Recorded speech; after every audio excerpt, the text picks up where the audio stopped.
Bien, buenas tardes. Vamos a dar inicio a esta conferencia magistral.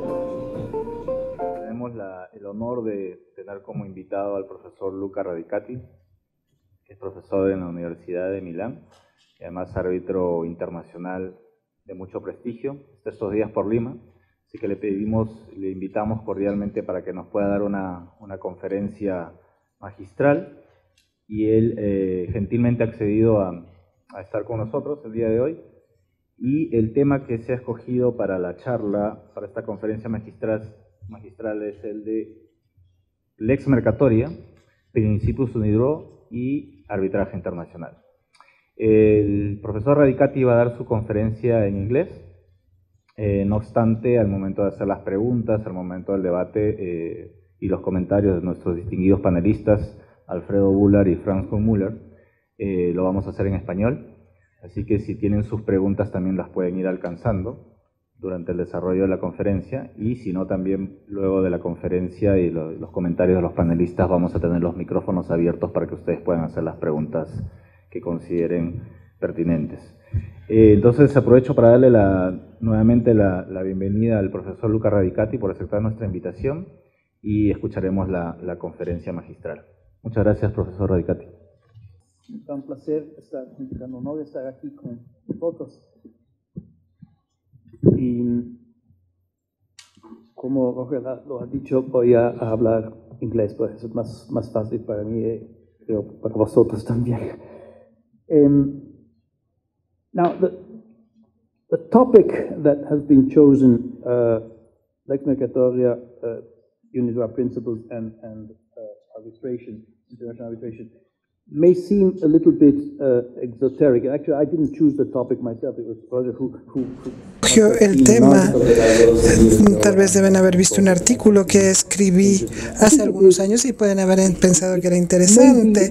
Creo que podría ser más bien un tema bastante exotérico, porque probablemente hay que empezar con la idea: ¿qué es la Lex Mercatoria? ¿Qué son los principios de esta ley? ¿Cuál es el papel que tienen en el arbitraje internacional?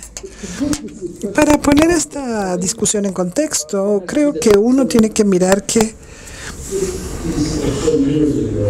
hace unos 50 años o algo más o menos parecido, algunos académicos, especialmente en Francia, empezaron a imaginar la existencia de principios legales que no fueran las leyes estatales, como la Lex Mercatoria o la reminiscencia de los conceptos que volvían desde la edad medieval. Con la Lex Mercatoria, el concepto era que eran principios emergiendo de la comunidad de los mercaderes, de la gente que llevaba a cabo negocios internacionales, y que estos mercaderes o estos empresarios, ahora se diría, operaban sobre la base de sus propios principios que fueron desarrollados de la práctica y no de la ley nacional. Y estas teorías fueron hasta llegar a imaginar que estos principios fueron utilizados especialmente en arbitraje, y dentro del arbitraje en sí mismo, que fue un sistema que estaba más bien apartado de la ley nacional y vivía una especie de limbo alejado de los sistemas nacionales. Y este es un trabajo muy bien conocido de los profesor Couchard en los 60s, y luego el profesor Goldman, que también habló sobre este tema, que también era un árbitro y que desarrolla este concepto de un arbitraje desnacionalizado, y que tanto desde el punto de vista de que la base del arbitraje como institución y los principios legales aplicables al arbitraje. Si bien estas teorías eran sobre todo académicas, en realidad no tenían una base muy fuerte. De hecho, el punto era que los estados decían que el arbitraje no necesitaban el respaldo de sistemas legales nacionales porque dentro de esta comunidad de empresarios los trabajos de arbitraje se llevan a cabo espontáneamente y que por ende no estaban ahí. Si quieren, es aplicar el concepto de hoy de estar allá arriba en la nube, que obviamente no es estar, digamos, con los pies en la tierra. Creo que esto se ha demostrado que es más bien un punto de vista idealístico. Y si bien, aún en su expresión más moderna, se puede saber tal vez las teorías del profesor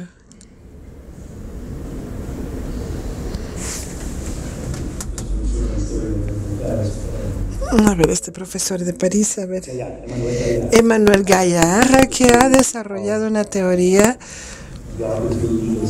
del sistema legal del arbitraje en un libro que se llamaba La filosofía dentro del arbitraje internacional, donde ha desarrollado estas ideas que van de nuevo a estas teorías, donde mantiene que hay un sistema legal de arbitraje aparte del sistema nacional de ordenado. Y esto tiene que ver más bien que con la institución arbitraje, más bien con las reglas aplicables al arbitraje. Ahora, volviendo de nuevo al tema de nuestra discusión de hoy, ¿qué son estas reglas hoy por hoy? ¿Qué quiere decir? ¿Qué consiste la lex mercatoria? ¿Cuál es su papel en el arbitraje? ¿Es aplicada o invocada por las partes? ¿Cuál es la actitud de los árbitros? ¿Cuál es la actitud de las leyes nacionales? No se puede poner en duda que más hoy que en los 60s, cuando Fouchard y Goldman estaban escribiendo esto, existe un cuerpo bastante amplio de reglas que no tienen un origen de ley nacional y que pueden ser de diferentes tipos. Por una cosa, por ejemplo, se tienen convenciones, acuerdos internacionales, la más importante de las cuales es la Convención de Viena sobre bienes, que es una convención internacional, pero que tiene, y por ende, tiene un alcance específico de aplicabilidad en las leyes nacionales, pero en muchísimos países hay muchas situaciones donde, según los principios de esta convención, se dice que la convención no aplica. Sin embargo, las reglas de la Convención de Viena se consideran importantes como principios que son susceptibles de gobernar o de regir los actos. Hay luego reglas más especializadas que no son de origen nacional. Por ejemplo, los expertos en construcción pueden ver las reglas de FIDIC, que son básicamente la Biblia para todos los abogados de construcción. Se aplican estas reglas que son sumamente complejas como conjunto de reglas y que son muy detalladas. Hay un libro azul, un libro rojo y no sé de qué otro color. Pero en todos los arbitrajes de construcción, que son sumamente complejos, básicamente se rigen con estas leyes, que son en general incorporadas contractualmente, pero a veces no están incluidas en los contratos y aún así tienen un papel que jugar que es muy importante. Otros tipos más específicos de reglas o usos operados en entornos especializados de los negocios o de las empresas, y lo que se mencionó en el título, que son los principios de UNGAR, que tal vez ustedes no los conozcan bien. UNIVAR es una organización que es el Instituto de la Unificación de la Ley Privada, me parece que así es, son las siglas. Es una institución creada en los años 30, que tiene sede en Roma, coincidentemente, y que ha hecho varias cosas, pero en los 90 se empezó a desarrollar algunos principios sobre complejo internacional de comercio, y estos principios son una especie de codificación de lo que en muchos sistemas legales, no sé si en el Perú es el mismo, pero en muchos sistemas como el sistema italiano tenemos una parte general del código de obligaciones, en el Código Civil sobre obligaciones, que dice hay reglas que se aplican a todo tipo de contratos y luego hay reglas especializadas para contratos especiales. Y uno de los principios es esencialmente que crea más o menos de cero, ex novo, un conjunto de reglas son principios generales que están basados sobre una mezcla de la gente que está involucrada en esto, viene de diferentes culturas de derecho civil, etcétera. Se han tratado de formular ciertos principios que sean que de alguna forma sea una visión moderna de reglas que puedan, en principio, reemplazar las reglas de los sistemas legales nacionales individuales. En Europa tenemos otros intentos de codificar principios generales, la razón para ello siendo que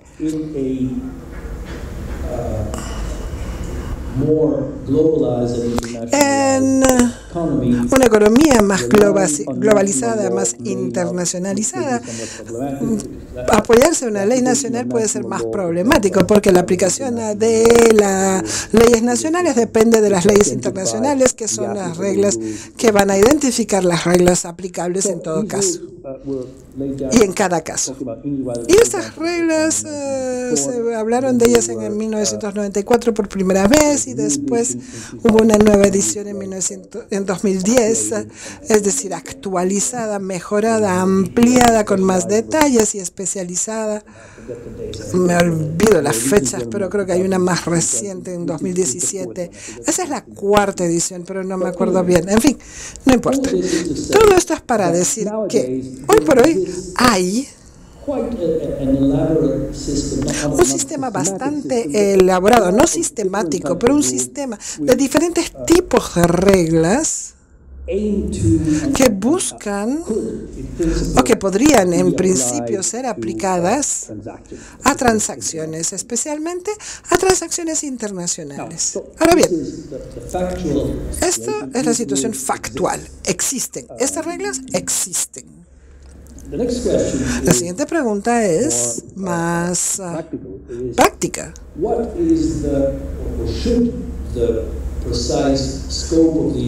¿Cuál es el alcance o cuál debería ser el alcance de estas reglas? ¿Pueden ser aplicadas? ¿Quién debería aplicarlas? ¿Cómo aplicarlas? Etcétera. Aquí hay dos situaciones, frente a tribunales nacionales y en arbitraje. En tribunales nacionales la respuesta es muy sencilla. La mayor parte de los sistemas, no sé, por lo menos los que yo conozco, en Europa especialmente, bajo la regulación básica de la ley privada nacional, estas reglas no se pueden aplicar a exclusión de la ley nacional. Lo que pasa es entonces que un tribunal que está enfrentando una disputa internacional de un contrato internacional solo pueden aplicar una ley nacional. Las reglas de un contrato internacional van a buscar una ley nacional aplicable, y desde ahí es que se empieza el trabajo de los tribunales para decidir.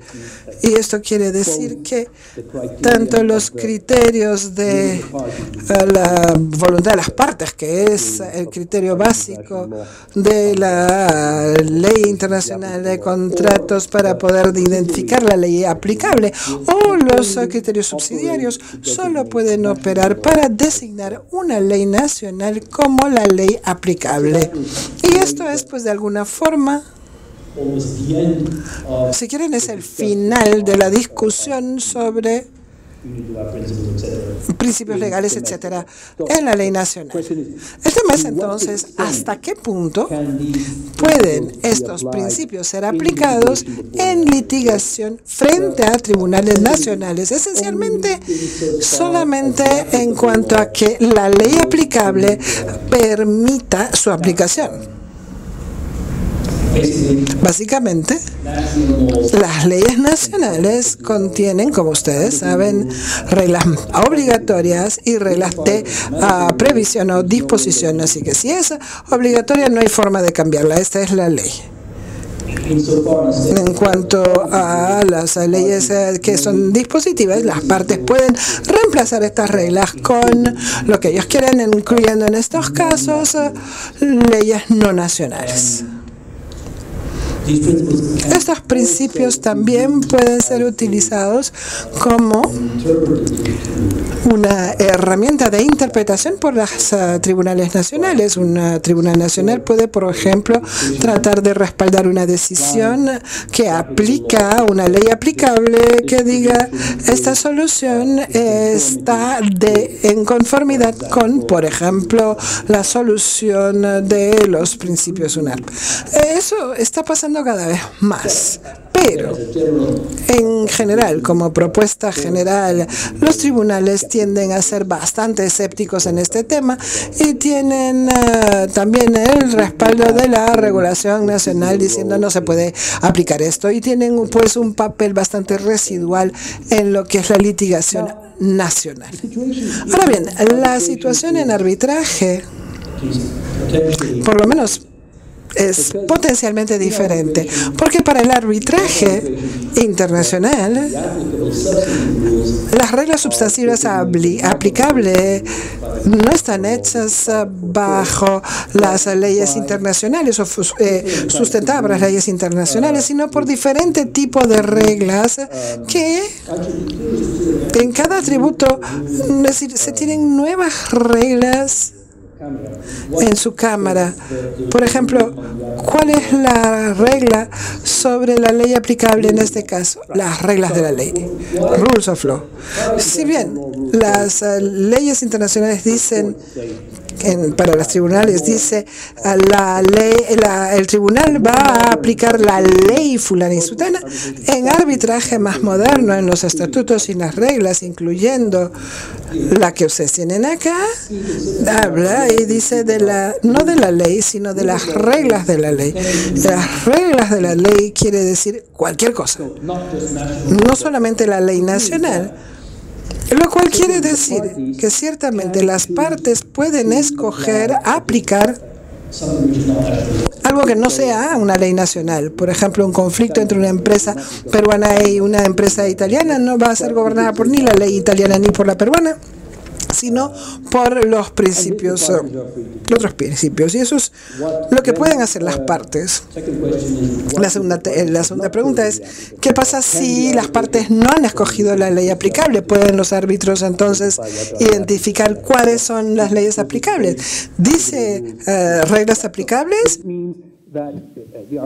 Esto quiere decir que sí, los árbitros estarían pues libres a aplicar leyes no nacionales en estos principios. Esto es un marco totalmente diferente del que es la litigación nacional.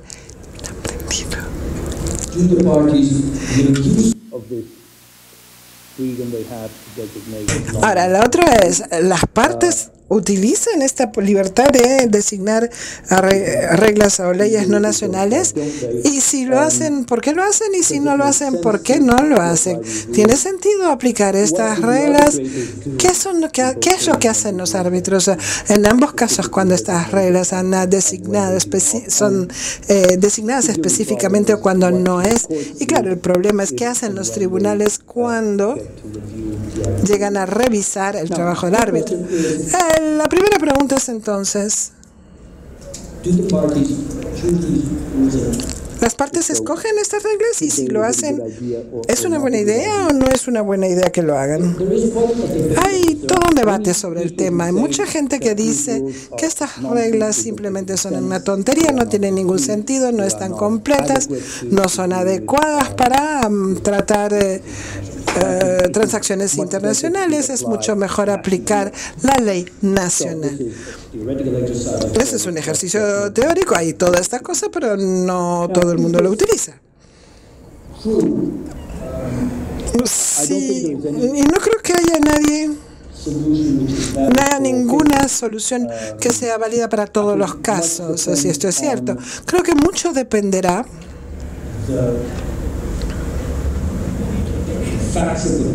de los hechos del caso,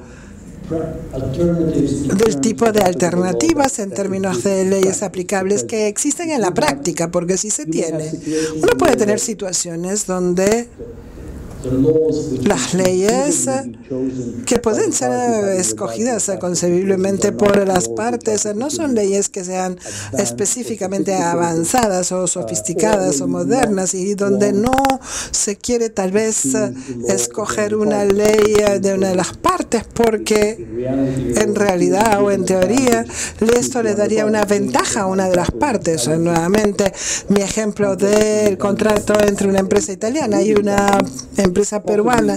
Posiblemente ninguna de las partes quiera escoger la ley de la otra parte porque de alguna forma piensan que los italianos pensarán que la ley en Perú va a tener favorecimiento a los peruanos porque ya es mejor para ellos y viceversa. Y por supuesto se puede pensar también que la ley puede no ser suficientemente desarrollada para ese tipo específico de transacción, etcétera. Entonces, puede haber un interés en escoger algo neutral. Por supuesto, uno puede escoger una tercera ley, digamos, la ley suiza o lo que sea, que es neutral, pero que sea igualmente una desconocida para las partes italianas y para las partes peruanas va a ser desconocida y uno termina estando en una situación que no necesariamente es muy específica, concreta o precisa. En muchas situaciones, pues, puede haber una ventaja en escoger algo que sea que no esté suficientemente bien desarrollado. Al inicio la idea es, ¿qué es esta lex mercatoria? Nadie sabe lo que es y le da pues al árbitro una libertad enorme que puede hacer lo que le dé la gana. Ahora, veintitantos años después de estos principios, ya se conoce bastante bien. Hay cierta cantidad de jurisprudencia en la aplicación de estas reglas, así que también es una cuestión posiblemente de simplemente cultural y de generacional. Los abogados de tradiciones más antiguas puede ser que lo único que existía eran las bellas leyes bien nacionales, bien puestas en sus códigos, y ahora hay otras cosas que podrían ser donde la ley nacional se concibe específicamente para transacciones nacionales y puede ser, si quieren, localizada en cierto sentido, y en donde estos tipos de principios pueden ser más aceptables para transacciones internacionales. Entonces, te voy a decir, no hay un tamaño para todos, si quieren. Hay tal vez una ley que sea más plausible por las circunstancias, las situaciones, los hechos. Otro de los argumentos que dicen es que estas reglas son bien impredecibles, mientras que la ley nacional es clara, predecible, etcétera. Y yo debo decir que esto no es tan claro. Muy a menudo en transacciones complejas internacionales es bastante difícil decir cuál es la solución real bajo la ley peruana, italiana o suiza. Por el gran rango de incertidumbre, uno puede decir que la ley nacional nos va a dar una solución única y predecible. Así que en práctica puede no estar mucho mejor y puede hasta estar peor aplicando algo diferente. Ahora, habiendo dicho todo esto, en la práctica, las partes realmente no les gustan escoger estos estatutos de principios. La mayor parte de árbitros han preferido una ley nacional de lo que yo he conocido, pero he encontrado situaciones donde árbitros no han escogido la ley nacional y después de mucho debate había un contrato de ventas entre el país A y el país B y no habían escogido una ley aplicable.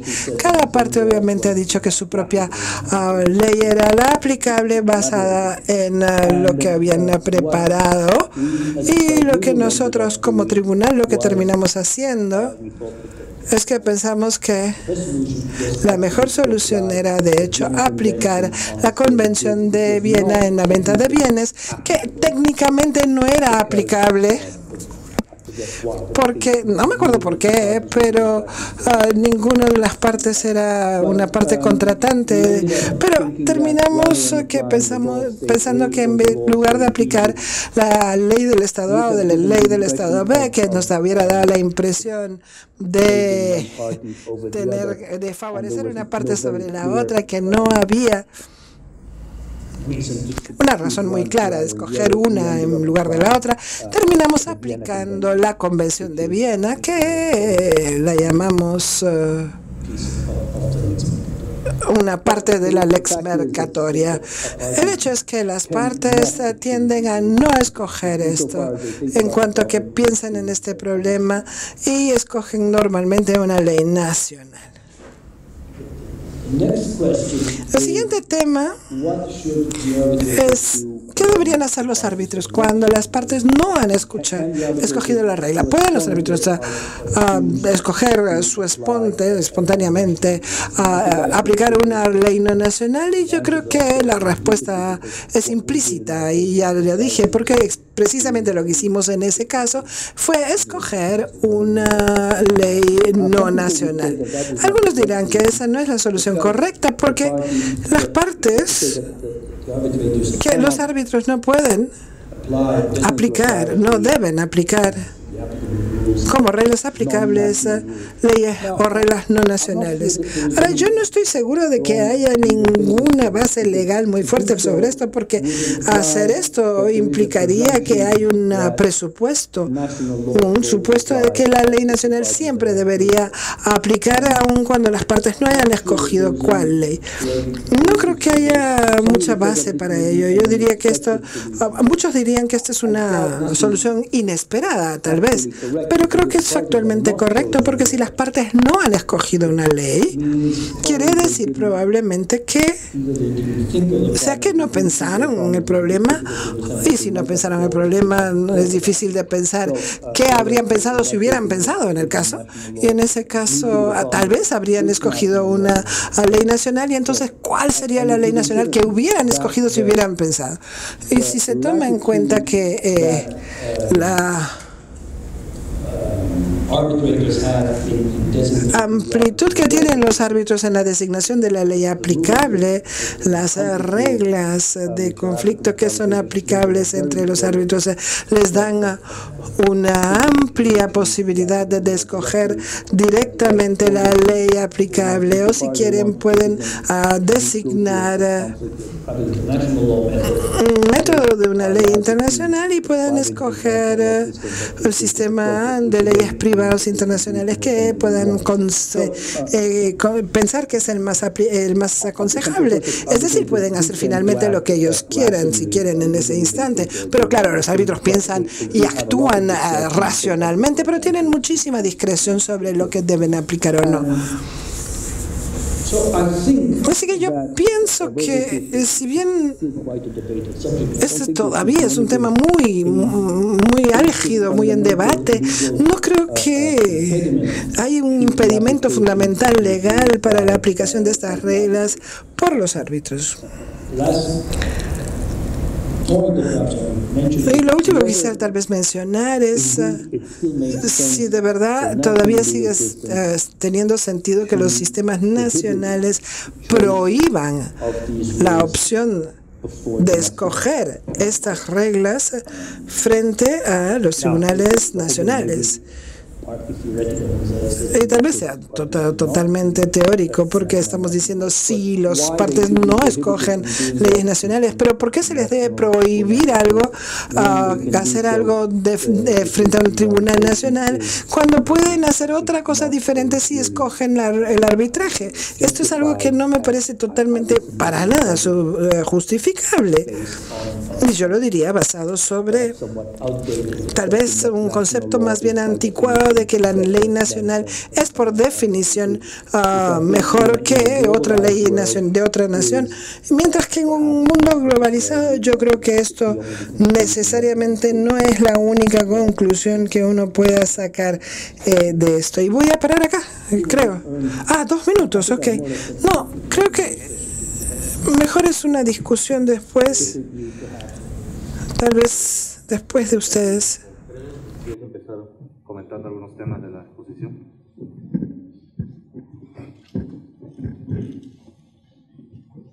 Bueno, en primer lugar, agradecer a la Cámara por la invitación y de compartir algunas ideas y reflexiones en torno a lo que claramente ha planteado el profesor Radicati. A ver, bonum post magium cum fluc. ¿Cuántos han entendido lo que he dicho? Posiblemente ninguno. Y la razón por la que no han entendido lo que he dicho es porque he hablado en un idioma que casi nadie habla, que es Esperanto. El Esperanto fue inventado por un señor llamado Zamenhof en 1887, con la intención de desarrollar una lengua universal que permitiera la comunicación internacional. Es una lengua que, según todos los lingüistas, es 5 veces más fácil de hablar y aprender que el inglés. Es neutral en términos de que no tiene ninguna tendencia clara hacia ninguna familia de idiomas, con lo cual puede ser aprendida de manera similar por virtualmente casi cualquier persona hablante cualquier idioma. Y a pesar de todas esas ventajas definidas desde el punto de vista, lo que les he dicho por si acaso es buenas tardes, ¿cómo están? Pero sí, no los he insultado. Es lo que se conoce como quizás la más célebre de las llamadas lenguas planificadas. Es una lengua inventada, planificada y estructurada para ser muy eficiente y para hacer fácil la comunicación y el aprendizaje. Sin embargo, es un completo fracaso en términos, se calcula que lo hablan entre 100.000 a 2 millones de personas. Nadie está muy seguro de cuánta gente lo habla. En una población mundial de 7.000 millones es virtualmente nada. Muy poca gente lo habla. Y los que lo hablan no lo usan todos los días, lo hablan casi como tiene un uso muy, muy limitado. O sea, hay pocas conversaciones en el mundo en Esperanto. Las lenguas más exitosas son espontáneamente generadas, es decir, la gente habla y comienza a aprender, interactúa y el idioma va migrando. Escuchen ustedes hablar español del siglo XVI y posiblemente no entiendan nada, y sin embargo era español, y hoy día hablamos un español bastante distinto, porque las lenguas evolucionan. El lenguaje es parte de lo que se conoce como un orden espontáneo. Es un orden que no se genera porque nadie lo planifica desde el punto de vista centralizado, sino porque es generado a través de la interacción de millones de personas sin que nadie tome decisiones específicas. La Real Academia de la Lengua Española no decide cómo es el español. Recoge el español y dice que esta es la regla, y después tiene que cambiarla porque la gente comienza a hablar el español de manera diferente y comienza a aceptar otras formas. Hay distintos ejemplos de órdenes espontáneos.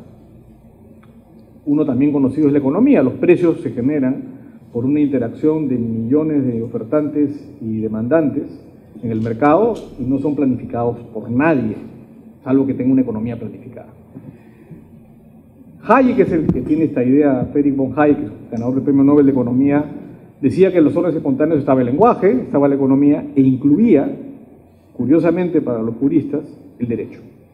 Es decir, el derecho es un orden espontáneo, que se contrapone a ciertas formas de derecho que no son espontáneos, que son órdenes constructivistas, es decir, son construidos, son creados. La pirámide de Kelsen es básicamente, aunque Kelsen no creo que estaría muy de acuerdo con la idea así definida, pero como dice Trascendir, la interpretación pop de Kelsen es una interpretación positivista muy incompleta, pero básicamente es un orden construido. Alguien centralizadamente establece un conjunto de reglas.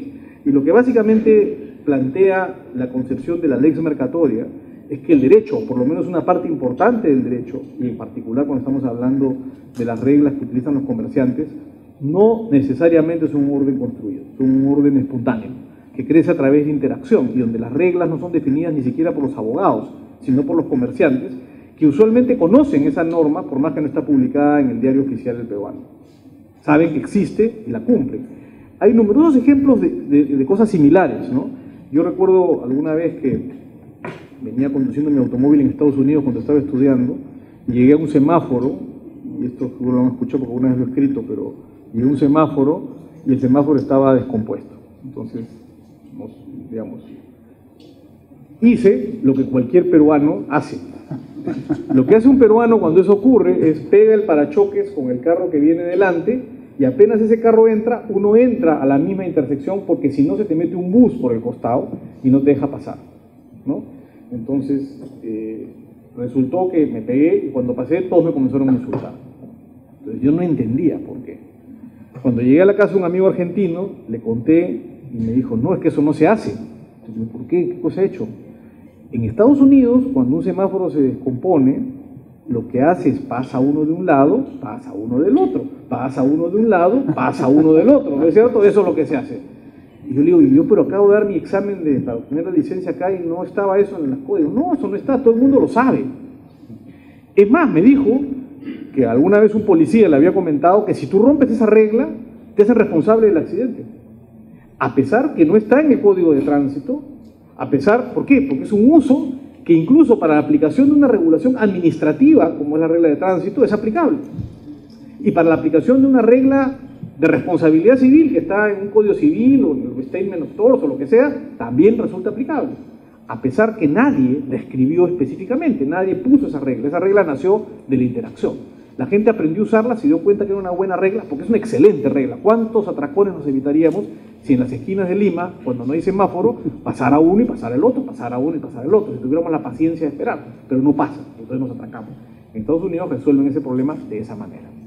Hay numerosos ejemplos de reglas espontáneas que se aplican, y la lex mercatoria es, creo, uno de los ejemplos más notorios o más notables de la existencia. Yo sí creo que existe. Es más, creo que antecede muchas veces a lo que los códigos de comercio o incluso los códigos civiles recogen. Si bien los códigos tienen una concepción constructivista francesa, digamos, del derecho lo da el Estado, en el fondo él recogía lo que había sido la costumbre hasta ese momento y lo que las Cortes habían recogido como los usos y costumbres más o menos razonables. Y es que el derecho se genera a través de un orden evolutivo parecido al que explica Darwin con la selección natural, ¿no? Darwin nunca dijo que sobrevivía el más fuerte. Eso es una mala interpretación de Darwin. Darwin dijo que sobrevive el que mejor se adapta.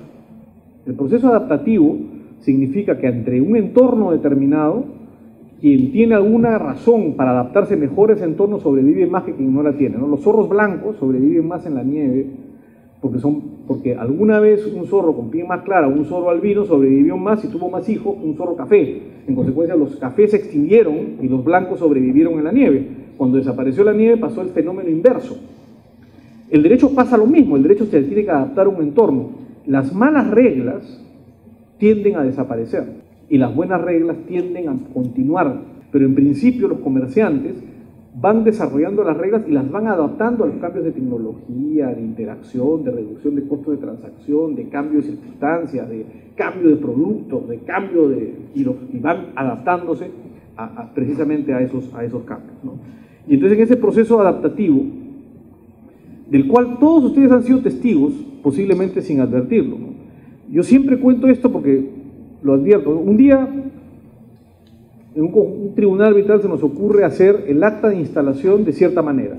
Una acta de instalación que afortunadamente está desapareciendo en práctica, y estamos cambiándola por otras formas, y entonces redactamos el acta de instalación siguiendo un patrón.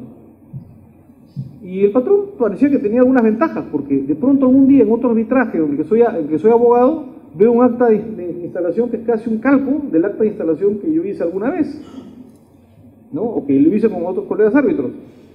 Y digo, ¿cómo? Se han copiado. En realidad no se han copiado, porque posiblemente lo que ha pasado es que otro lo copió, y si funciona el acta, y si el arbitraje va bien, la gente la sigue copiando. Y si no funciona, lo deja de usar. Y de hecho, muchas de las cosas que en esas actas originales tenían ya desaparecieron, porque después, en el proceso de evolución del arbitraje, ya no servían, y fueron descartadas. Y entonces el proceso va estableciendo unas reglas arbitrales que se van creando a través de la interacción, sin que estén en ningún código, ni siquiera en un reglamento arbitral. No es casualidad que las leyes de arbitraje sean muy parcas en términos procesales, porque básicamente dejan que el proceso evolutivo defina cómo va a ser esto. Y aquí tienes, claro, cuando uno entra a la discusión de cómo se forma o cómo estas reglas se imponen, claro, una posibilidad es mirar el mundo del derecho internacional o hablar de una especie de orden transnacional que está por encima incluso del internacional, un derecho que está en la nube y que sale de la interacción de los comerciantes en el ámbito internacional que va generando estas reglas. Otra forma es cuando la ley la llama, y es curioso, la ley de arbitraje peruana llama a la ley exmercatoria en dos oportunidades, y la llama muy claramente, o sea, dice, no lo dice así, pero básicamente nos va a entender, llama a la ley exmercatoria, aplica la ley exmercatoria. El primer ejemplo es el artículo 34, acá lo tengo. El artículo 34, numeral 3 de la ley de arbitraje, dice, lo voy a leer,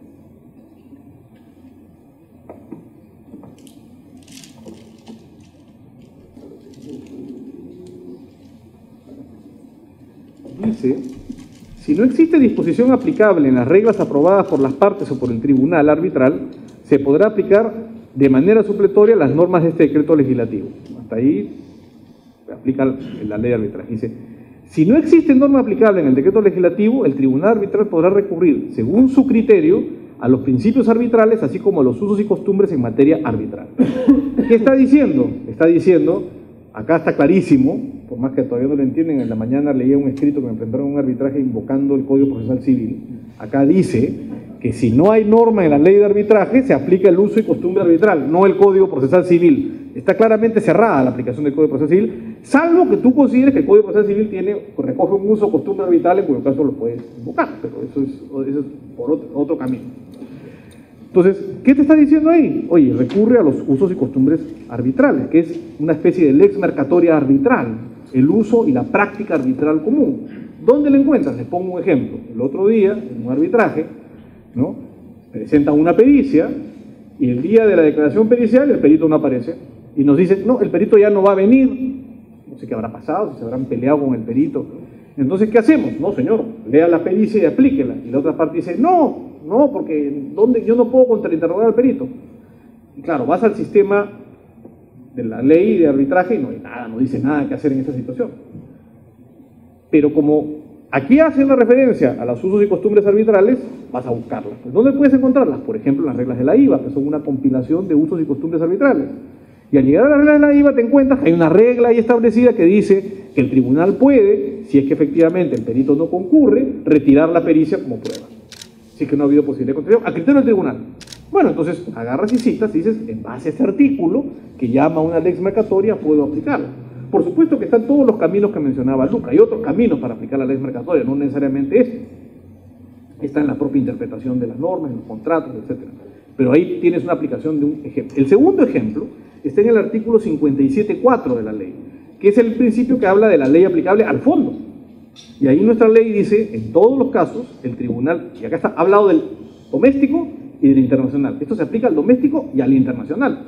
Gracias a Dios nuestra ley es monista, entonces este principio se aplica a los dos tipos de arbitraje. Y dice, en todos los casos el tribunal arbitral decidirá con arreglo a las estipulaciones del contrato y tendrá en cuenta los usos y prácticas aplicables. Claro, el aplicable ese es el punto, pero acá hay una invocación, tendrás que hacer algún tipo de razonamiento, pero yo en base a este artículo he aplicado en arbitraje doméstico principios unilaterales, porque los he considerado pertinentes y aplicables como reflejo de las prácticas usuales de los comerciantes.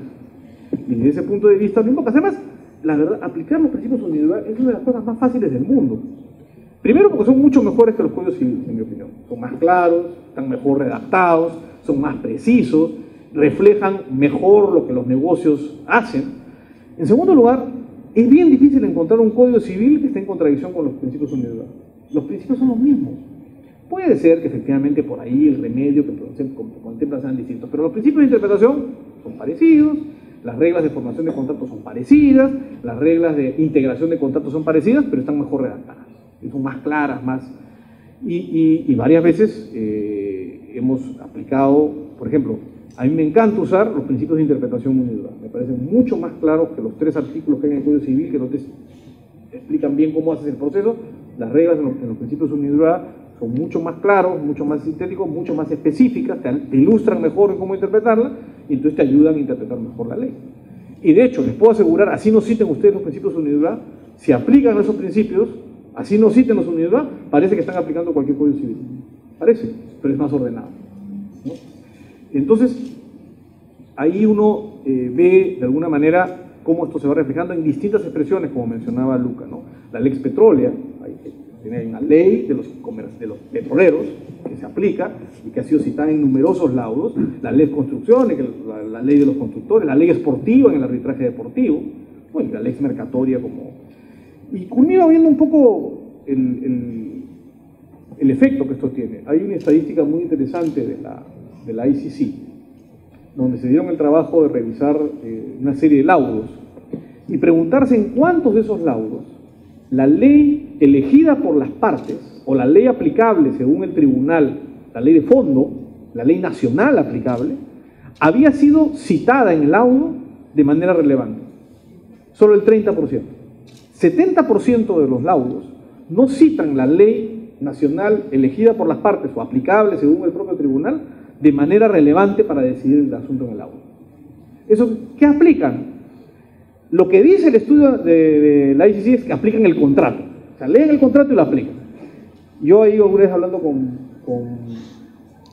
Ricardo Ferri le decía, pero tienen que ir un poquito más allá. Le digo.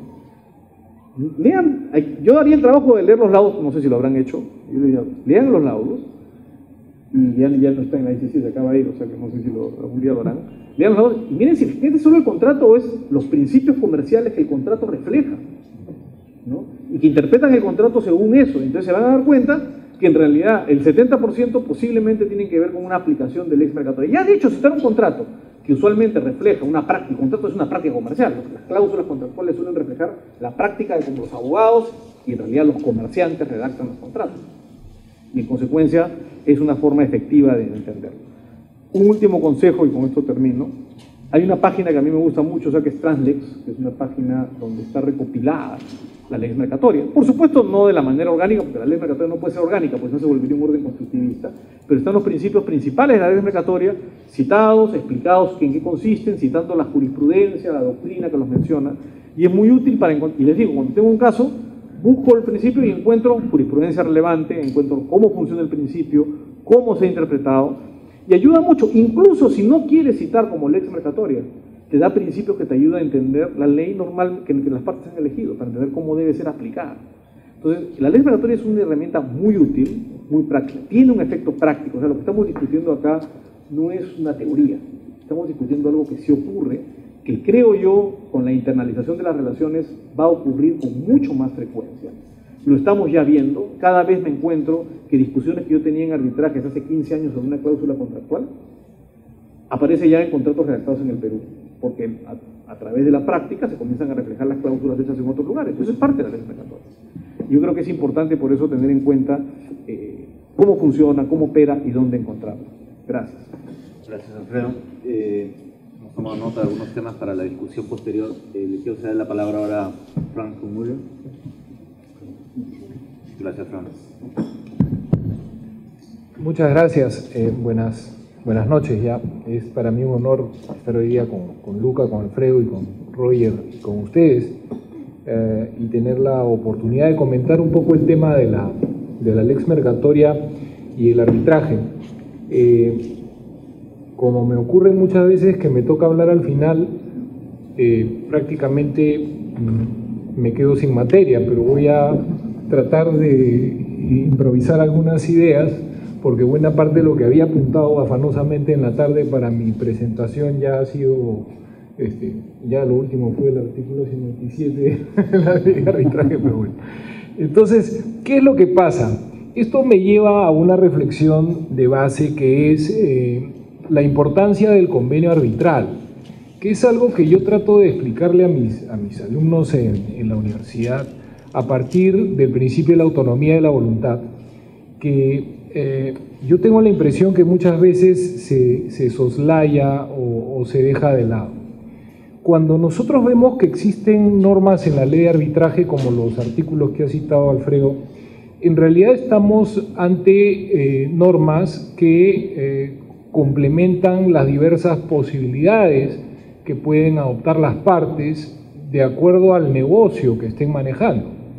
Y acá, este principio de la autonomía de la voluntad no significa que las partes van a hacer lo que les da la gana, sino que en realidad lo que pueden hacer las partes es todo aquello que la ley no prohíbe, que en el ordenamiento jurídico nacional, digamos, contrasta con el principio de legalidad sobre la base del cual funciona el Estado, y que, además de eso, está reconocido constitucionalmente, como sabemos todos. Dentro de este escenario, obviamente lo que ocurre es que en el marco del comercio, en el marco de los negocios, existe un gran dinamismo que hace que buena parte de estas operaciones, más del 90% de estas operaciones, estén muchas veces fuera del derecho positivo, tal como lo entendemos tradicionalmente. Entonces, lo que se necesita, y especialmente en el marco, digamos, de la legislación de arbitraje, es una legislación que sea lo suficientemente plástica como para brindarle una solución eficiente a los usuarios.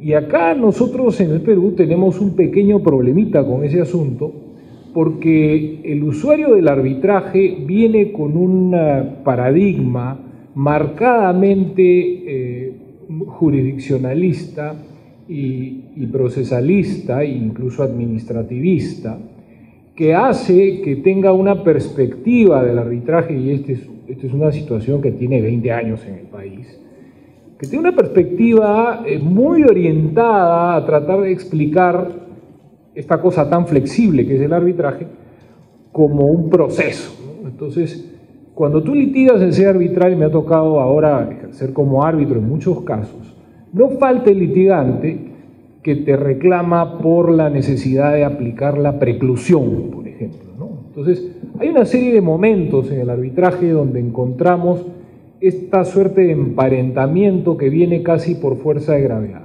Entonces, si es difícil entender el arbitraje como medio especializado de solución de controversias muy vinculado al comercio, imagínense ustedes lo difícil que será entender algo tan abstracto como la lex mercatoria, tal como ésta se entiende en la actualidad, porque si nosotros vemos las últimas tendencias en la definición de la lex mercatoria, y Luca ha hecho una excelente presentación de los antecedentes citando a los profesores Fouchard, Goldman y Gallard, hoy tenemos también a una serie de teóricos que nos dicen que la lex mercatoria se autogenera, es casi como la cola de la lagartija, es decir, crece y sigue desarrollándose porque efectivamente existen necesidades concretas en el comercio que hay que atender, y a partir de eso surge todo un discurso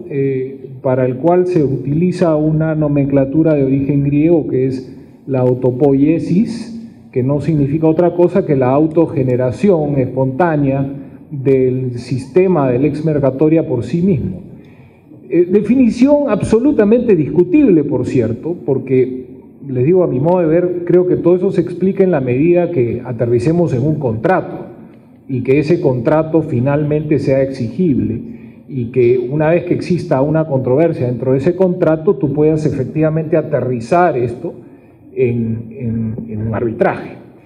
Yo tengo la impresión que la legislación nacional ha buscado adaptarse a esta circunstancia especializada de solución de controversias, ubicándose claramente en el ámbito del principio de la autonomía de la voluntad, que es algo muy concreto y que responde a los intereses de las partes en el contrato, pero de otro lado también el legislador en dos planos muy específicos, como son la ley aplicable por un lado y el trabajo de interpretación de los árbitros sobre los alcances del arbitraje.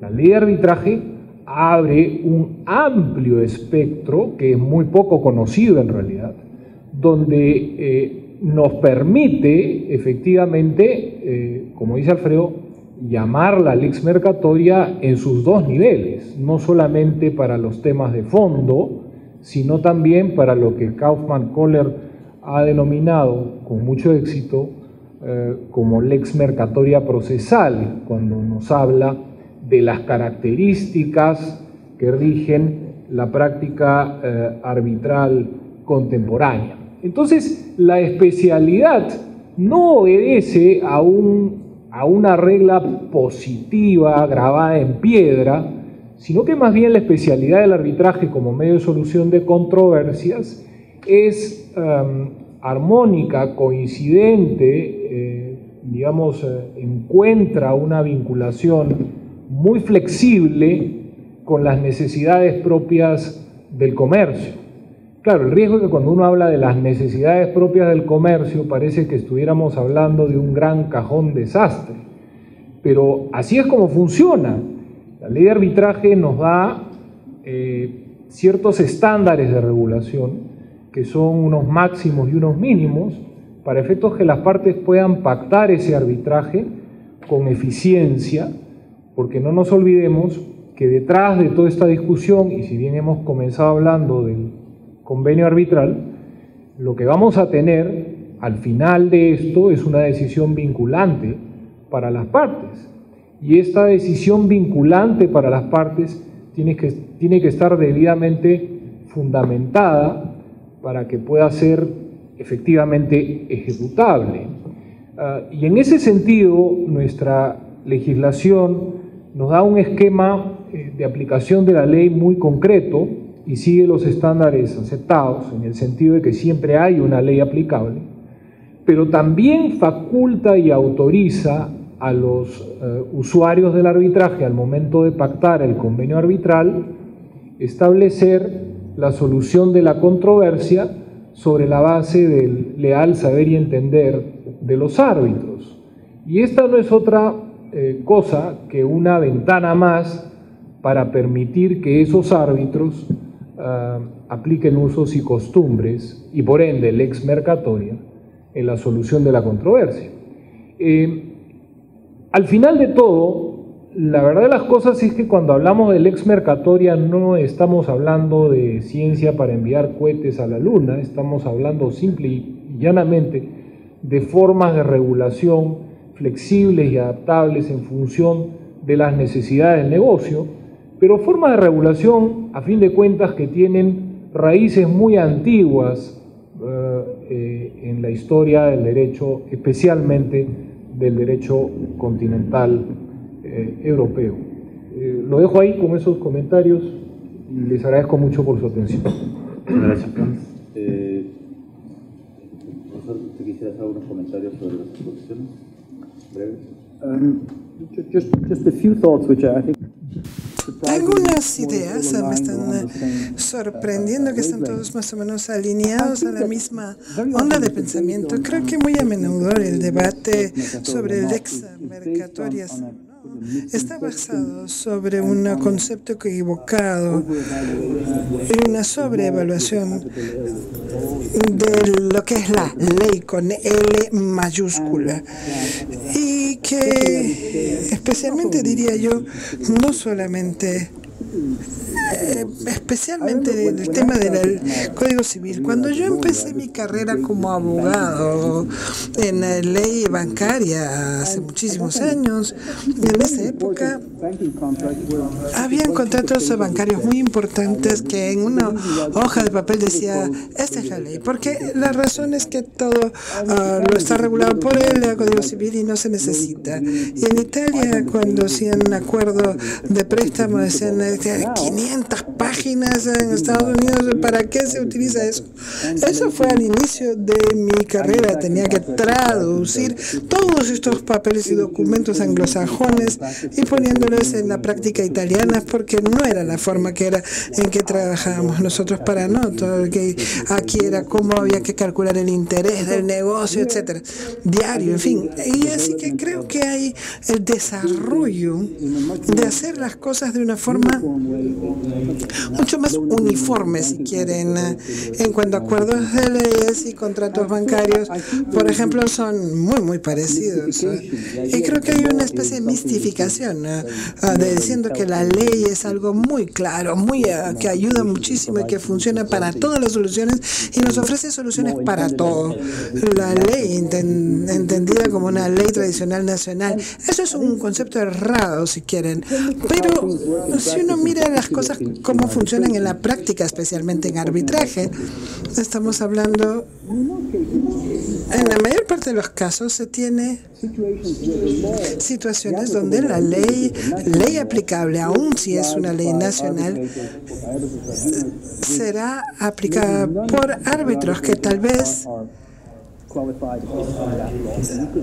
ninguno de los árbitros sea calificado en esa ley, porque no estamos calificados, digamos, en la ley marroquí o en la ley de la India, es decir, entonces no la estaríamos aplicando diferente como lo haría un tribunal inglés o un tribunal marroquí. Probablemente lo apliquemos de una forma en que, en general, esté en sintonía, diría yo, con la naturaleza de la transacción y la traeríamos, no nuestra experiencia sobre ley marroquí, porque yo no la tengo por lo menos, pero traeríamos nuestra experiencia como abogados con un conocimiento bastante decente de las prácticas y donde tal vez las partes no querrían que la ley sea aplicada exactamente como lo haría aplicar en tribunal marroquí. Probablemente no lo querrían así,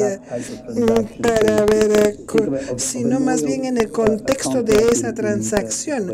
Por ejemplo, pensamos en un contrato que esté, por ejemplo, basado en una ley argelina, donde Argelia ha tratado de imponer su ley cuando hay contratos ahí, pero para ello la ley argelina es muy aplicada cuando hay abogados, ya que es Argelia como un centro de contratos es bastante importante. Entonces hoy día tenemos, por ejemplo, la mayor parte de la gente dirían que hay una cosa horrible, que lo único que importa es la ley con L mayúscula, y que es la ley nacional la que se tiene que aplicar. Pero creo que en verdad, en la realidad, las cosas son mucho más sutiles. Y que lo que Franz han dicho y lo que Alfredo ha dicho es realmente cómo pasan las cosas en la realidad. Si uno abandona la teoría y el dogmatismo, así es como funcionan las cosas. No la llamemos lex mercatoria, la puedes llamar como quieras, la podemos llamar ley nacional pero transnacionalizada. Al final del día es algo muy parecido como resultado de la ley. Bloque de preguntas. Si alguien tiene alguna pregunta, podría levantar la mano y le alcanzamos el micrófono. Mientras por ahí se animan a intervenir, quisiera lanzar un par de preguntas al panel. El tema del soft law. ¿Cuándo es que un soft law puede cruzar la línea para convertirse en lex mercatoria? Todos podemos estar de acuerdo en que las reglas IVA hoy en día, y Franz efectivamente hablaba que Gabriel Kaumann-Kohler habla de una lex mercatoria procesal. Y podríamos estar de acuerdo en que las reglas IVA sobre conflictos de interés o prácticas de pruebas ya casi son una suerte de lex mercatoria, procesar los famosos usos y costumbres, que dicho sea de paso, no lo tiene ninguna otra ley en el mundo. Normalmente están los usos y costumbres para la ley aplicable a los méritos. Pero ¿por qué las reglas IVA sí pueden ser, o es un consenso a nivel de la comunidad arbitral internacional, lex mercatoria? Y no, por ejemplo, los reportes de la International Law Association sobre res judicata y lis pendens. ¿Dónde está la línea que salta y dices, ya, esto es consensual? No importa si lo hayas pactado o no. Lo importante es que a nivel internacional todo el mundo acepta que para analizar un tema de conflicto de intereses vamos a utilizar las reglas IVA.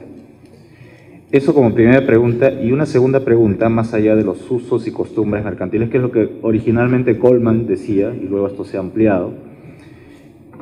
Hoy en día, ¿los laudos internacionales pueden ser también una fuente de lex mercatoria? ¿Pueden ser utilizados o citados para poder resolver una controversia? Profesor. O Alfredo, Franz.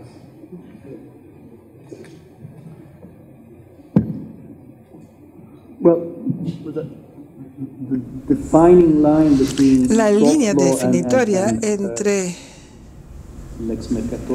la lex mercatoria y la ley, creo que citaste dos leyes bien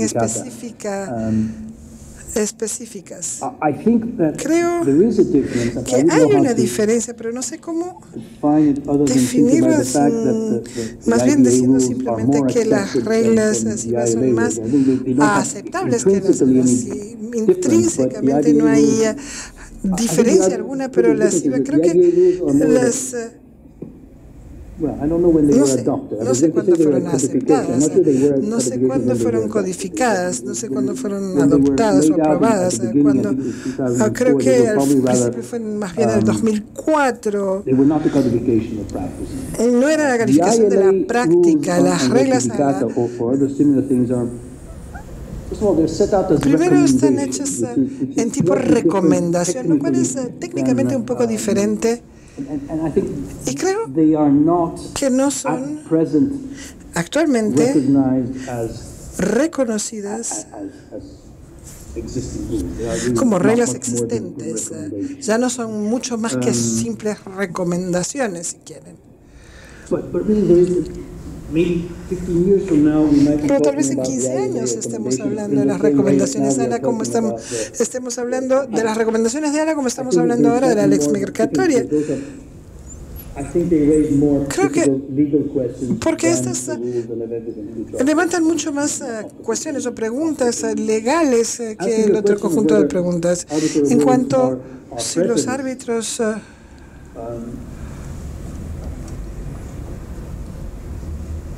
tienen mayor presencia o preferencia. Primero, el hecho es que los laudos arbitrales en arbitraje comercial no son publicados. Podrían, en cuanto a que son conocidos y publicados, podrían ser fuente de inspiración para a otros árbitros, no las partes que los invoquen, pero ciertamente no tienen un valor formal. Tal vez los árbitros quieran colgarse sobre algún laudo arbitral para poder utilizar alguna parte, un sistema que trate de diferenciarse de un precedente que no nos guste, no sé. No estoy seguro que puedas decir a esta etapa un muy buen caso diciendo que los laudos arbitrales tienen valor como reglas, si quieres.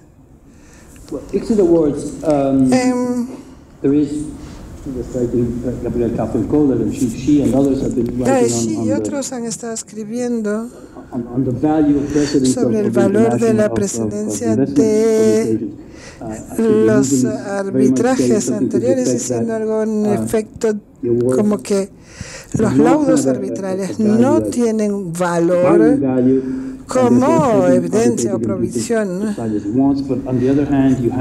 Y que los árbitros pueden decidir como deseen, pero por supuesto del otro lado también tienes la consistencia que tiene que llevarse a cabo, es decir, si al lado arbitral dices algo, pero me parece que el arbitraje de inversión es diferente porque debido a todas las otras implicaciones de la inversión, en cambio los laudos arbitrales de comercio tienen otras implicaciones.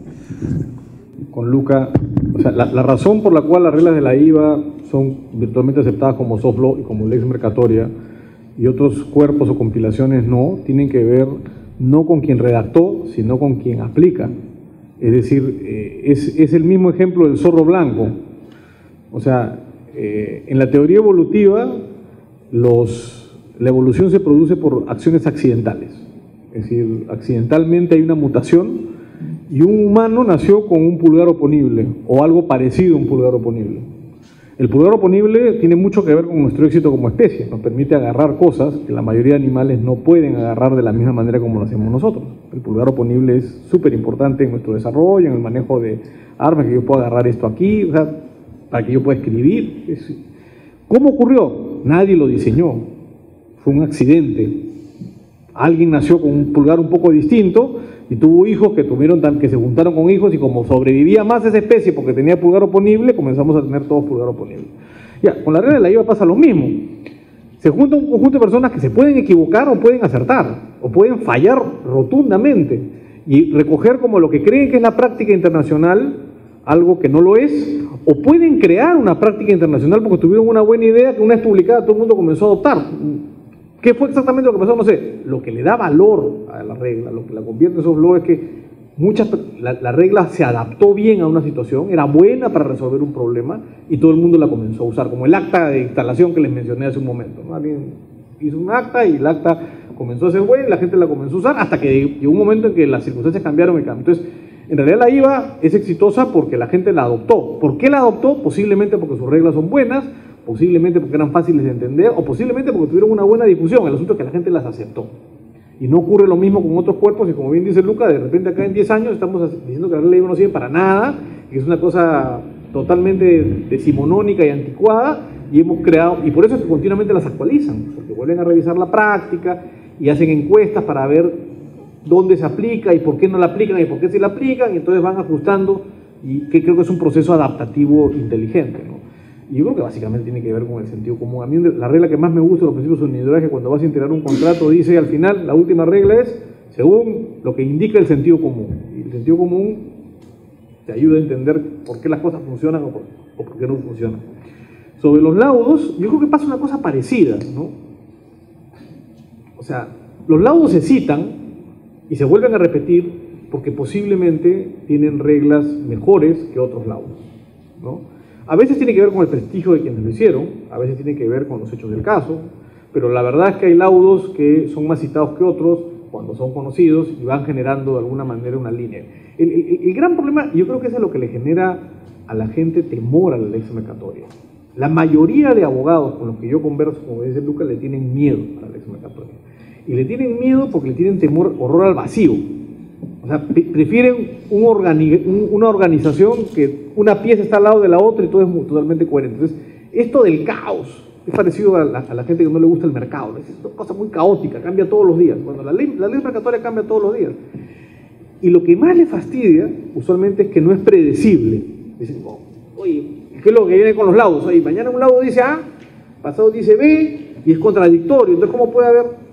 Es que la predictibilidad del orden espontáneo se construye de otra manera, se construye a través del uso repetido. En mi opinión es más legítimo que incluso el orden construido desde arriba, que puede tener una regla muy predecible pero muy mala. La ley mercatoria va filtrando reglas malas y las va eliminando. Entonces, es parecido, o sea, si en este momento saco la llave de mi automóvil, se le entrego a uno, usted le digo, te regalo mi automóvil. Se van abajo, se suben al automóvil, abren la puerta, se sientan. Uno se preguntará, ¿y cómo sabes dónde está el freno? ¿Cómo sabes dónde está el acelerador? ¿Cómo sabes dónde está la palanca de cambio? ¿Cómo sabes cómo lo vas a hacer? Lo sabes porque todos los carros están hechos de manera similar. ¿Quién ordenó que fuera así? Nadie. la práctica ordinaria fue llevando a que los automóviles fueran, posiblemente ahora ya el Estado ya lo estandarizó y hay reglas en los países, pero el origen no es ese, el origen es, los carros alguien se dio cuenta que poner el freno en el medio era mejor, entonces puso el freno en el medio y le funcionó mejor, entonces todos los carros comenzaron a poner el freno en el medio, la palanca de cambio es mejor a la derecha que a la izquierda, porque la mayoría de gente es diestra, hay miles de explicaciones. El asunto es que fueron apareciendo los carros, subirse a un carro lo más predecible del mundo, a pesar que nadie lo organizó. Cuando la ley mercatoria opera, la gente comienza a conocerla, posiblemente hay más opiniones y más cosas, pero usualmente suele ser muy predecible. O sea, todos hablamos de la teoría de los actos propios, o el stopper. La mayoría de regulaciones del mundo no la regulan como principio general, pero todo el mundo la aplica. ¿Qué cosa es? Discutimos cuál es el alcance y todo, pero la verdad hay un cierto consenso, es bien interesante. Yo leo los requisitos que pide casi todo el mundo para su aplicación son los mismos, a pesar de que no hay un cuerpo legislativo nacional, por lo menos de los que yo conozco, hay expresiones de la teoría de los datos propios. ¿Pero por qué? Porque la gente va descubriendo cómo es, porque hay sentido común, el sentido común te dice que eso debe ser así y la comienzan a aplicar. Franz. Sí, me olvidé de comentarlo. En cuanto al tema de las actas de instalación, bueno, y coincido con lo que han mencionado mis colegas, pero el tema de las actas de instalación surge en la Cámara de Comercio acá en los años 90, porque teníamos un reglamento de arbitraje que era un reglamento de arbitraje absolutamente atípico y, bueno, Carlos, tú fuiste uno de los primeros árbitros acá y darás fe de lo que digo, ¿no? Y teníamos un grave problema con ese reglamento porque no quedaba claro cuándo comenzaba el arbitraje, había reglas contradictorias. No se sabía si el arbitraje comenzaba cuando el usuario presentaba la solicitud o cuando se instalaba el tribunal o cuando se presentaba la demanda. Había como 3 o 4 momentos diferentes. Eso, claro, puede que no tenga ninguna relevancia, pero en la práctica el que va perdiendo el arbitraje suele usar ese tipo de argumentos para después pedir la nulidad del laudo por vencimiento de plazo. Entonces, para no tener que ir a una modificación del reglamento, lo que hacíamos era usar el acuerdo de voluntades entre las partes y fuimos estableciendo un uso y una costumbre con la creación de las actas de instalación.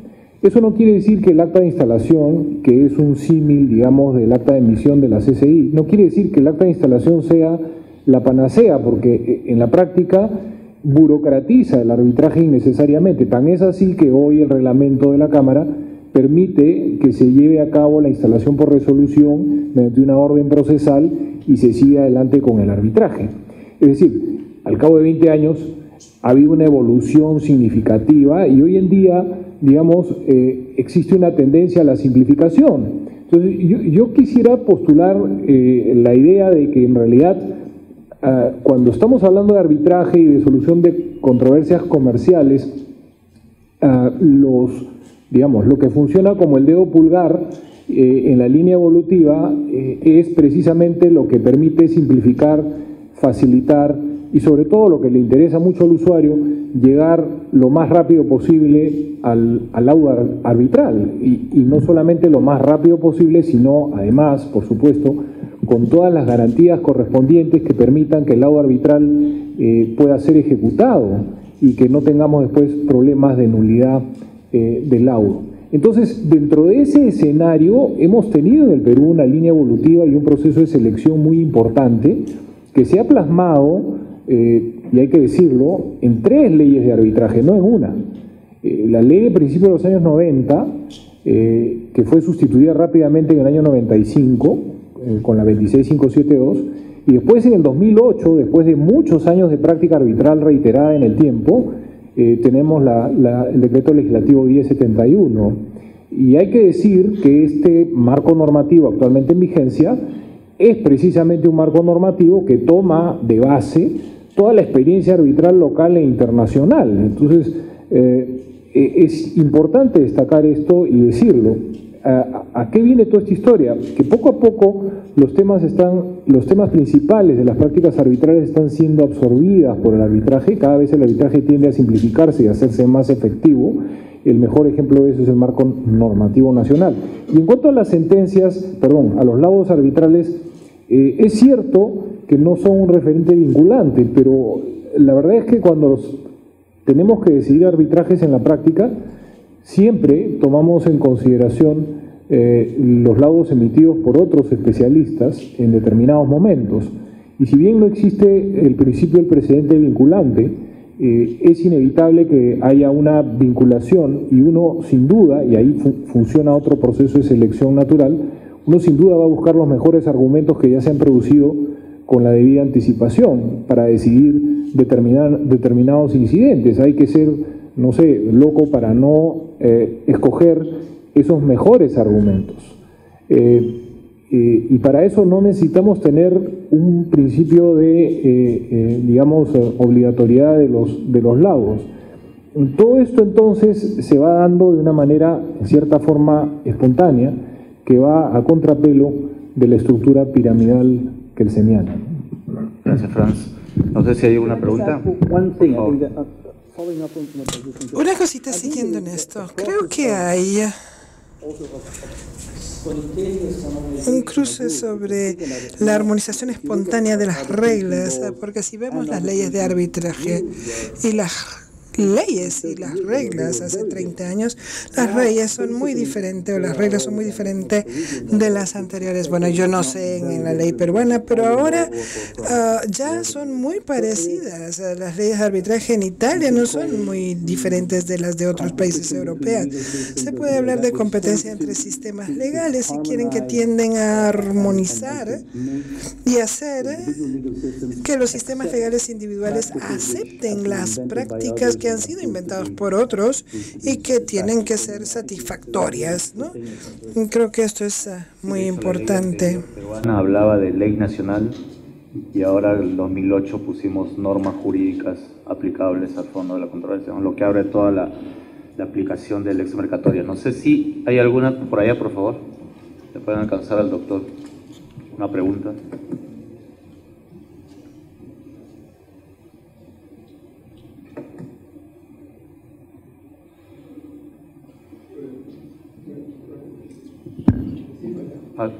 Sí, adelante. Buenas noches, muchas gracias y excelentes las presentaciones. No, quería hacer un comentario respecto a usos y costumbres, ¿no? También, bueno, parece que es un hecho que no todos los usos y costumbres serían lex mercatoria, ¿no? El propio Código de Comercio, nuestro viejo Código de Comercio ya anacrónico, en el artículo 2 reconoce también los usos y costumbres, ¿no? como fuente y valida su aplicación cuando no hay nada escrito en la norma, ¿no? Pero, por ejemplo, usos y costumbres actuales, ¿no? En lo que se viene a llamar la nueva lex mercatoria, que están recogidos por ejemplo, en los Incoterms o en las reglas de George Amberes, muy usadas en derecho marítimo cuando hay que elaborar los procesos para averías generales, son universalmente aceptados, ¿no? Y tienen muchísima validez. Y esto me hace recordar, por ejemplo, que ya desde el siglo XII aproximadamente, en Pisa, en Venecia, en Génova, los comerciantes, sobre todo marítimos, ya tenían sus propias ordenanzas, ¿no? Y luego estas cruzaron el Mediterráneo y fueron adaptadas en Aragón, en Valencia, en Barcelona, en ordenanzas que recogían usos y costumbres también, y que a su vez reglamentaban procedimientos y recogían parte sustancial también de ese derecho marítimo en gestación. Y todo eso luego se trasladó a Castilla y llegó acá a Perú, ¿no? Acá antes de la Cámara de Comercio había un tribunal del Consulado de Lima que tuvo una dilatada existencia entre 1613 y 1888, resolvió las controversias marítimas y mercantiles no solo de Lima y del Callao, sino de Buenos Aires, de Valparaíso, de Montevideo, etcétera, hasta que, bueno, se crearon otros consulados. Entonces, a lo que iba era que este consulado de Lima, que tenía ordenanzas, que recogían costumbres también y que recogían mecanismos de solución de controversias, eran usos y costumbres, pero en realidad que estaban recogidos en esas ordenanzas, pero no todos tampoco. Y había ciertos usos seguramente en aquel entonces que no eran aplicables o que no tenían ese reconocimiento de lex mercatoria, ¿no? Yo lo que quería preguntar era si, visto así, ¿no? Si esas ordenanzas que regularon el Consulado de Lima Y ahora el reglamento de la Cámara y otras, ¿cómo se llama? Los principios UNIRWA y otros reglamentos y lex mercatorias internacionales tienen esa categoría o son aceptados como nueva lex mercatoria, ¿no? Me refiero en concreto a los reglamentos de los centros de arbitraje. Muchas gracias.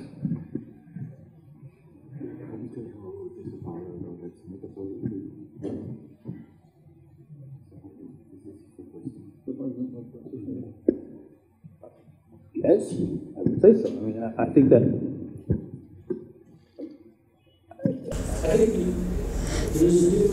Creo que hay una diferencia, como estaba diciendo antes, de lo que pasa frente a los tribunales nacionales y lo que pasa en el arbitraje.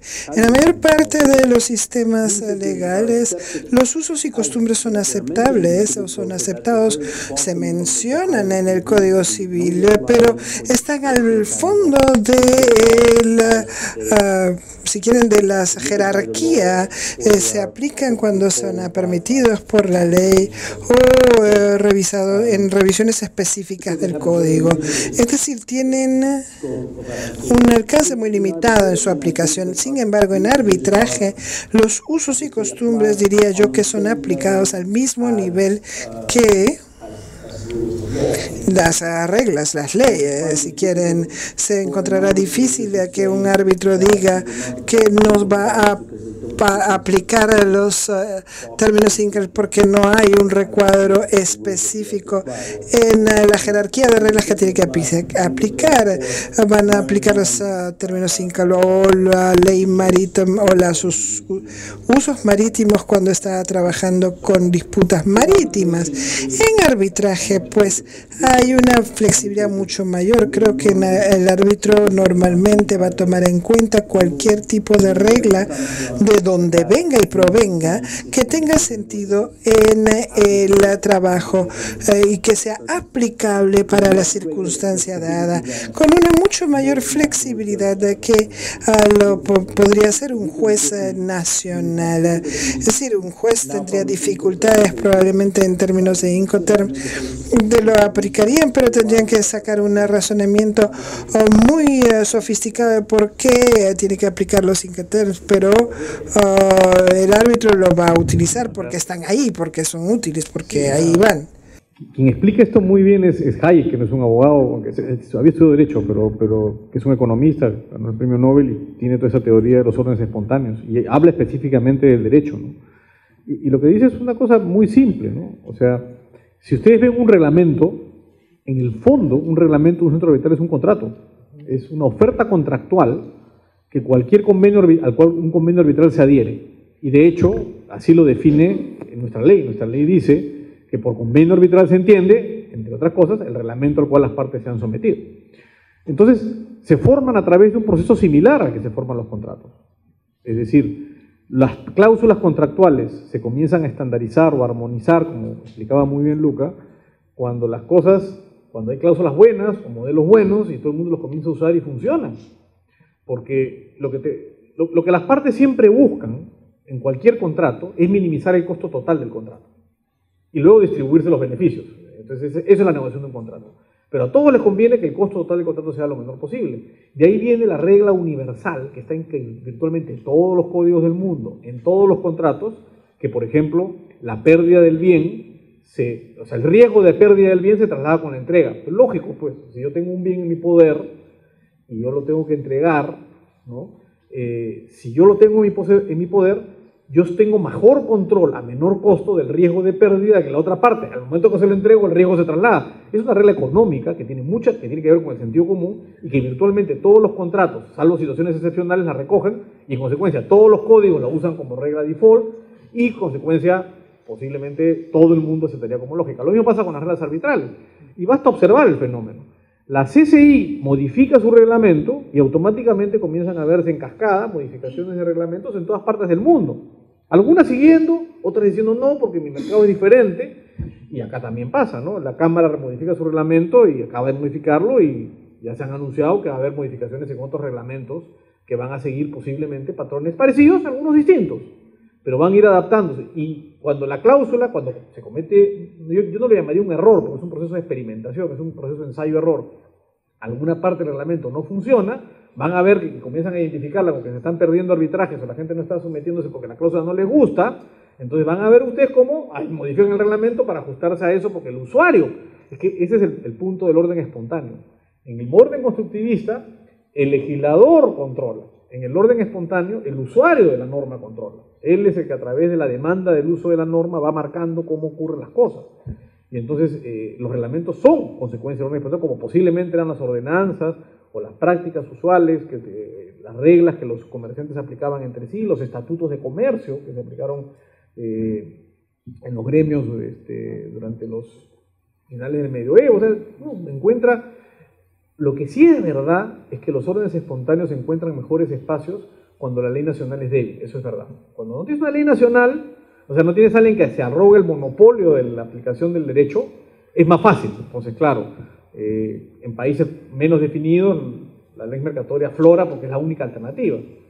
Pero eso no quiere decir que no aflore en otras circunstancias, ¿no? Existe, en el Perú le llamamos informalidad, pero son reglas creadas a través de poca compatibilidad con el orden legal que expulsa de alguna manera porque no es atractivo, ¿no?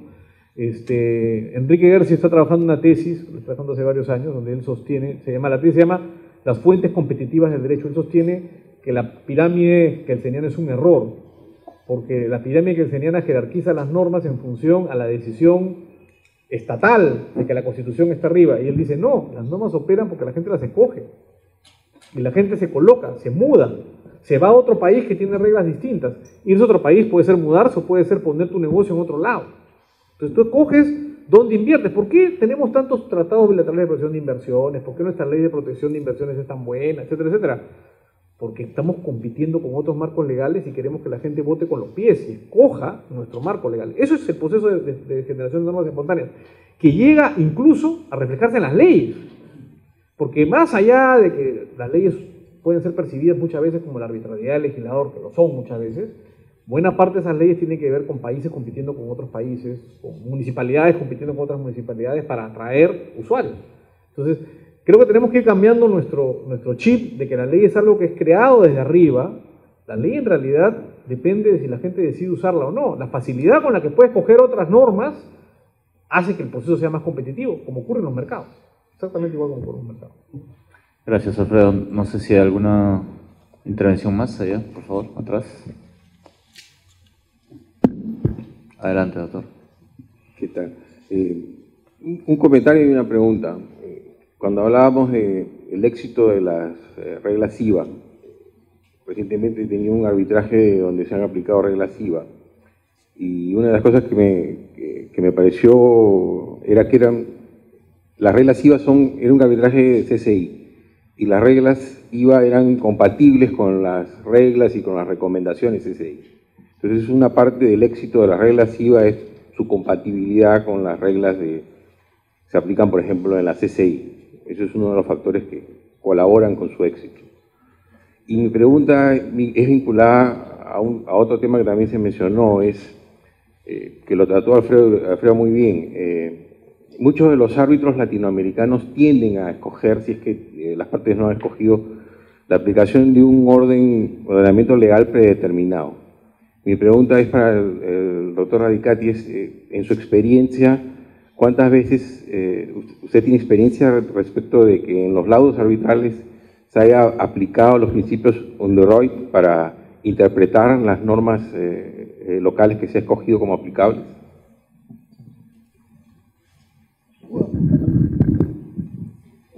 I think increasingly Creo que cada vez más se hacen referencia a estos principios para interpretar o para respaldar una solución a la que llegan los árbitros basados sobre la ley nacional. Decimos la ley italiana es aplicable y la solución es esta porque esta interpretación de la ley italiana está de conformidad con los principios MIDI, es decir, nos da un mayor respaldo, diría yo, una solución que podría parecer excesivamente nacionalista o más sesgada. Ese es en el contexto de internacionalización, aún en algunos juicios de la ley italiana en sí, que tiene que ver con los principios IVA, por ejemplo, para respaldar la conclusión a la que han llegado. Más ampliamente se utiliza. Creo que aún los jueces nacionales ahora tienden a... ¿Y a qué es el tema? Es una generación en cuestión. Hay jueces más jóvenes que han estado más expuestos a lo que es internacional, que tienden a tener una perspectiva mucho más amplia que jueces, que los jueces de hace algunos años, que tenían más bien una perspectiva muy local y eran la ley nacional con su presencia nacional. Y también los jueces nacionales ahora tienden a ser más abiertos y, por cierto, los árbitros son bien abiertos a experiencias de comparación de códigos y la necesidad de una uniformidad. Finalmente, está claro, como estaba diciendo Alfredo, en la ley procedimental, lo que es el arbitraje, para qué es válido el arbitraje es porque ofrece un sistema procedimental homogeneizado. El árbitro en Lima o el árbitro en Ginebra tal vez no tengan unas diferencias tan diferentes, mientras que entre el tribunal en Lima y el tribunal en Ginebra tendrían dos cosas completamente diferentes, lo cual no es aceptable para los empresarios, porque ellos quieren saber cómo se va a hacer ver la situación cuando hay una diferencia, no importa si se haga en Lima o en Ginebra. Y creo que poco a poco también se está dando en cuanto a las reglas. Hay una tendencia de los árbitros a aplicar, aún si aplican la ley nacional, de una forma con una mente mucho más abierta. Así que los principios IVA ciertamente tienen esta función de llevarnos a cierto tipo de armonización de soluciones sustanciales. Y un comentario, claramente lo que sí. Creo que todo esto funciona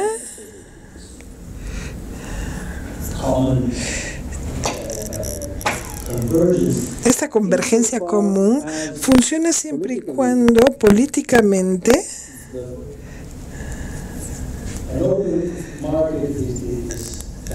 haya un mercado abierto, válido, un momento en que cambian las cosas y los estados empiezan a ser más cerrados, más parroquianos, si quieren, menos abiertos, entonces las cosas pueden cambiar un poco. Hace más costoso la competencia, eleva los costos de transacción de la competencia. Claro, si Cuba cierra sus fronteras y uno no puede traer reglas de otros lados, sí, es más complicado, tienes que subirte una balsa y cruzar el mar para que se apliquen unas reglas distintas. Y es correcto, o sea, la apertura, digamos, de las fronteras que permitan movimiento de personas, de capitales y de información, es esencial para que esta competencia se dé. Y evidentemente hay países que pueden... Lo que ocurre en Cuba es que tienes mercados informales o mercados negros que incluso crean su propio sistema de solución de controversia, como hemos visto acá en el Perú, ¿no? Que hay sistemas informales de solución de controversia que surgen justamente cuando el Estado eleva los costos. El Estado es un competidor bien desleal, da su norma y no quiere que nadie más compita con su norma y eleva o hace difícil, pero no imposible competir. Pero lo que dices es correcto, ¿no? O sea, los mercados abiertos, y eso es lo que explica lo que dice hace un momento. Hace 50 años, un arbitraje en Alemania o un arbitraje sobre todo los arbitrajes internacionales en Marruecos o un arbitraje en Perú eran muy distintos. Hoy día, por lo menos los internacionales, los domésticos todavía tienen mucha influencia de cómo se manejan los procesos normales, pero hoy día son muy parecidos. O sea, yo he estado en una audiencia este año, una audiencia en Nueva York, en otra en Miami y varias acá en Lima, y hay matices, pero las reglas aplicables en la lógica internacional son básicamente las mismas. Aún los tribunales nacionales en Italia aplican los principios UNIDROIT en ciertos casos. Yo quería preguntar si eso es en los contratos internacionales o en los contratos domésticos. Y aquí hago el link con lo que dijo Alfredo, que en algún caso tú has aplicado en casos domésticos principios UNIDROIT. Si los principios UNIDROIT son principios de contrato internacional y no han sido pactados, es posible, sin tener problemas después con el laudo, que tú apliques de manera complementaria, obviamente no lo vas a aplicar de manera directa, pero sí de manera complementaria los principios de UNIDROIT para resolver un caso doméstico, y en todo caso cómo funciona en Italia. Estos tribunales nacionales aplican principios de UNIDROIT para casos domésticos o casos internacionales.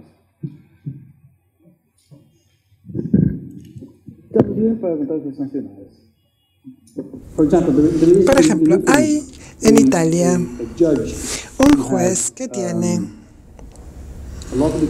mucha experiencia con los principios UNIDROIT. Y es de la Corte Suprema y ha aplicado, creo porque los conoce, la mayor parte de ellos no los conocen, no los aplican, pero una vez que los conocen, tienden a aplicarlos aún en nacionales. Obviamente no los aplican solos, sino que los utilizan como un respaldo a una solución dada, porque muy a menudo la solución a un problema dado y la aplicación de una regla dada no es algo que sea directo, o sea, ahí se puede tener cierta flexibilidad. Y para justificar una solución sobre la otra, la diferencia en esta casa de reglas o la de la Convención de Viena, si quieres, hay que tomar una referencia, menos los árbitros, pero las cortes están aplicando esto cada vez más porque creo que es un tema generacional más bien. Los jueces ya son más, aún la internet, ya todo el mundo puede mirar y ver cuál es la solución. Y si escogen hacerlo, se puede encontrar 150 laudos arbitrales en todo el mundo. Y los jueces, por supuesto, no va a leer en inglés, pero hace algunos años ni siquiera podían tener la posibilidad de hacerlo. En tiempos de un cambio en el mundo. Yo tengo lados donde he citado reglas UNIDROIT y las he aplicado. Y lo que, digamos, veo, ninguno de esos lados fue anulado. Lo que no recuerdo es si fue anulación. Lo que sí recuerdo es que nadie objetó eso como causal de anulación. Pueden haber objetado otras cosas. Yo no recuerdo nunca que hayan objetado un laudo basándose en la aplicación de reglas UNIDROIT. Si los jueces van a entender eso o van a aplicar reglas UNIDROIT, no he visto sentencias judiciales, pero sí he visto sentencias judiciales que aplican las reglas de la IVA. Y eso lo he visto en las anulaciones con mucha frecuencia, incluso cuando las reglas de la IVA no se discutieron y alguien planteó, no señor, el árbitro debió haberse inhibido, y el juez saca, bueno, Wong, que es un juez muy bueno y además que muy estudioso, iba y decía, no, acá hay un estándar internacional, está invocando una lex mercatoria y diciendo, bajo esa regla, que es la que usualmente se aplica, este árbitro actuó bien o actuó mal, ¿no? Y dijo, no tenía que declarar, sí tenía que declarar. Y aquí comento también algo que alguna vez dijo en una conferencia acá en el auditorio al costado. Es un juez bastante bueno, muy estudioso, para mi gusto muy procesalista, pero es otra historia. Pero en general tiene el gran mérito de estudiar y entender los temas de arbitraje. Y él un día dijo, agradezco el día que se escogió la ley modelo uncitral como la ley de arbitraje del Perú. Dijo, porque más allá de los méritos de la misma ley, yo entro a internet, lo que tú decías, y tengo comentarios de todo el mundo sobre cómo se lee mi ley en otros lugares. Y hay directivas referidas a esas, hay reglas sobre cómo se interpreta la ley, hay un montón de cosas que me sirven porque escogimos una ley UNIDROIT. Entonces, ¿qué está diciendo? Me pusieron las reglas del mundo, no me pusieron las reglas de Perú. Entonces yo tengo un bagaje de posibilidades para entender casos que citar, doctrina que analizar, que el hecho de que la ley finalmente la ley modelo uncitral, ¿qué cosa es? En el fondo es otra forma de ley mercatoria que se ha canalizado a través de una ley modelo que recoge las mejores prácticas y que la demostración de su éxito es que donde se ha implementado usualmente funciona y el arbitraje crece. Entonces muestra que competitivamente es una ley que es favorable a una evolución positiva del arbitraje. Y es lo que él decía. Y yo creo que parte de lo que él dice es eso, que entras como un network distinto. Entras a un network donde la información está disponible y puedes resolver mucho mejor los casos y entender mejor el alcance de la ley. Sí, lo mismo sucede con el reglamento que acabamos de aprobar. Si ustedes quieren saber el origen o cómo se ha interpretado a nivel internacional, mucho está basado en CCI o en el reglamento de UNCITRAL. Entonces, todos los comentarios que se hayan escrito de CCI o de UNCITRAL, que muchas de las normas están repetidas acá, ustedes van a poder encontrar las fuentes de interpretación. Franz, ¿alguna reflexión final? Sí, me quedé pensando con la pregunta esta de de los reglamentos de los centros de arbitraje y si constituían o no lex mercatoria. En cierta medida eso ha sido contestado, pero yo tengo la impresión que todavía no tenemos suficiente percepción clara sobre los reglamentos de las instituciones arbitrales. El usuario se percata de que ha adoptado el reglamento recién cuando está en el arbitraje y no termina de entender que el reglamento de arbitraje no es solamente un reglamento procesal, porque cuando incorporamos una cláusula arbitral en un reglamento, estamos en realidad poniendo a prueba las capacidades de ese centro de arbitraje y estamos adoptando el esquema económico de ese centro de arbitraje, porque estamos recibiendo un servicio y a cambio de ese servicio estamos pagando unos honorarios, y junto con eso viene todo un tema institucional que tiene que ver con el funcionamiento de los órganos de decisión de ese centro de arbitraje.